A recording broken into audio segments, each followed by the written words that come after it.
नमस्कार, मी अनिल उपाध्ये. शिवसिद्ध बातमीपत्रात आपलं स्वागत आहे. पाहूया आजची बातमी. हातकणंगले तालुक्यातील हातकणंगले नगरपंचायत क्षेत्रामध्ये एका बाजूला नगरपंचायत निवडणुकीची धामधूम सुरू असताना दुसऱ्या बाजूला विकास कामांचा धडाका लावला आहे. अशा दर्जाहीन कामामुळे या विकास कामांचा नागरिकांना उपयोग होण्याची शक्यता कमी दिसत आहे.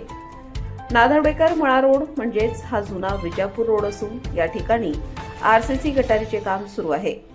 शासनाचे नियम, मापदंड, दर्जा, अभियांत्रिकीचे अनेक नियम धाब्यावर बसून हे काम सुरू आहे.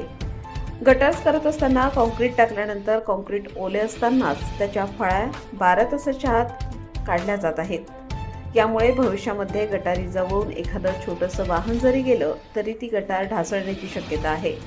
कारण या शहरात इतर काही प्रभागांमध्ये गटारी केल्यानंतर 6 महिन्यांच्या आत त्या ढासळलेल्या आहेत. हे वास्तव असताना सुद्धा याकडे लोकप्रतिनिधी अथवा अधिकाऱ्यांचे दुर्लक्ष आहे. या कामाबाबत हातकणंगलेचे नगर अभियंता यांच्याशी फोनवरून संपर्क साधला असता त्यांनी नेहमीसारखे फोन उचलला नाही. त्यानंतर संबंधित ठेकेदाराला संपर्क साधला असता त्याने हे काम नियमानुसार सुरू असल्याचे सांगितले. गटारीबाबत असे वेगळे काही नियम नाहीत आणि आम्ही जे काम करत आहोत ते व्यवस्थित आहे असे सांगण्यात आले. नगर अभियंत्यांची या ठिकाणी भेट झाली नाही, त्यामुळे दर्जाहीन कामाला आणि शासनाच्या कोट्यावधींचा निधी निकृष्ट काम करून हडपण्याचा प्रयत्न संगनमताने होत असल्याचे या ठिकाणी दिसून येत आहे. कामाच्या गुणवत्तेची संपूर्ण जबाबदारी मुख्याधिकारी, नगर अभियंता आणि ठेकेदारांची आहे.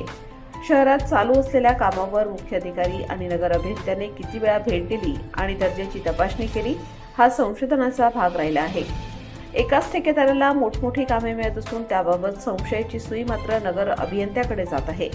नगरपंचायत निवडणुकीनंतर शहरात झालेल्या सर्व कामांची, त्याबाबतच्या दर्जांची, खर्च केलेल्या निधीची चौकशी करून संबंधितांच्यावर कारवाई करण्याची मागणी नगरविकास मंत्री, लोकायुक्त, नगरविकास विभागाचे आयुक्त, जिल्हाधिकारी यांच्याकडे करणार असल्याचे काही नागरिकांनी सांगितले आहे.